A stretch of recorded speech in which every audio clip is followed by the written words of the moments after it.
Overall, where do we stand? What is the state of the Greek economy right now? Well, there are a lot of good things we can point to.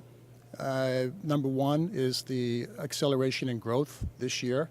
We expect growth to reach close to 2.5% this year, to slow a bit next year, and then gradually to slow down to a bit above 1% by the end of the medium term. Greece has recently reaccessed markets, which is a big positive. Unemployment is coming down, although it's still too high. So there are a number of positive things we can look to. And what are the crisis legacies that concern you the most, and what are the challenges ahead? Crisis legacies, I think the most obvious and to everybody is the very high public sector debt, as well as the very high non-performing loans in the banking sector.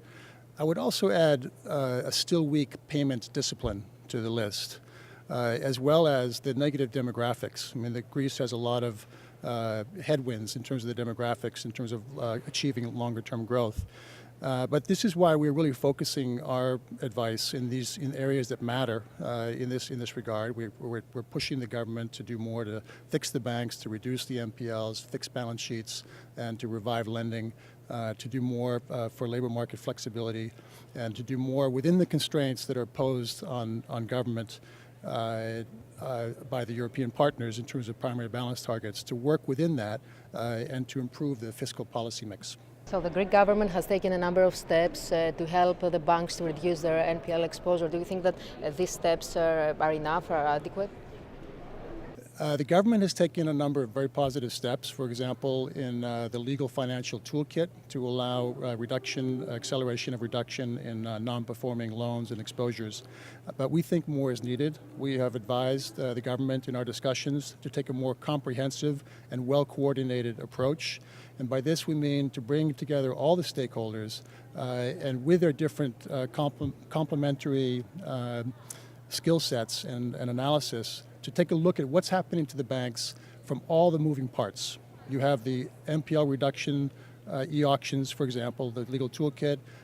You have the proposals now being forwarded to put government money into NPL reduction schemes. So bringing these things all together and at the same time considering what will happen to bank balance sheets in the context of regulations, bringing it all together is very important. How do you comment on the fact that Greece has tapped the market twice this year, since the beginning of the year?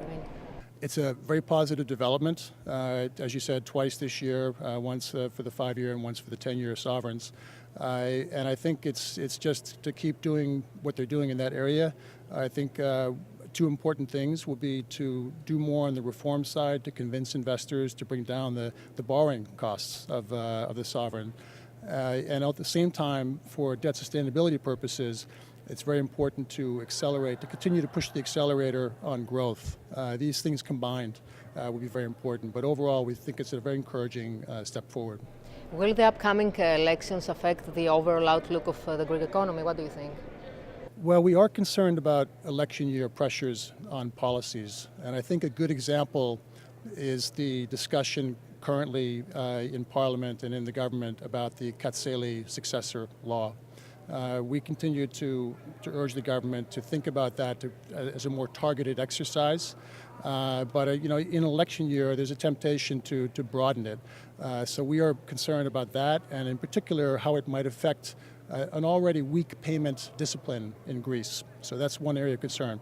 But whoever is in the next government, who is leading the next government, we will make the same policy recommendations and discussions about the areas that I mentioned earlier. And the Greek authorities seem to have some disagreements on your report, about your report. How do you comment on that? If you're referring to the labor market, yes, I think they do have a different view about the labor market, and we've explained and actually reported on that in our staff report. I think, as I said earlier, we are concerned about the combination of the higher minimum wage and the extension of the collective bargaining. And I could also mention the current unilateral arbitration process. We think a more collaborative approach would make more sense. And so I think, the government believes that these are prudent steps forward. So I think we need to both of us take a look at the numbers. We are planning on doing that in the context of our upcoming Article 4 consultations later this year.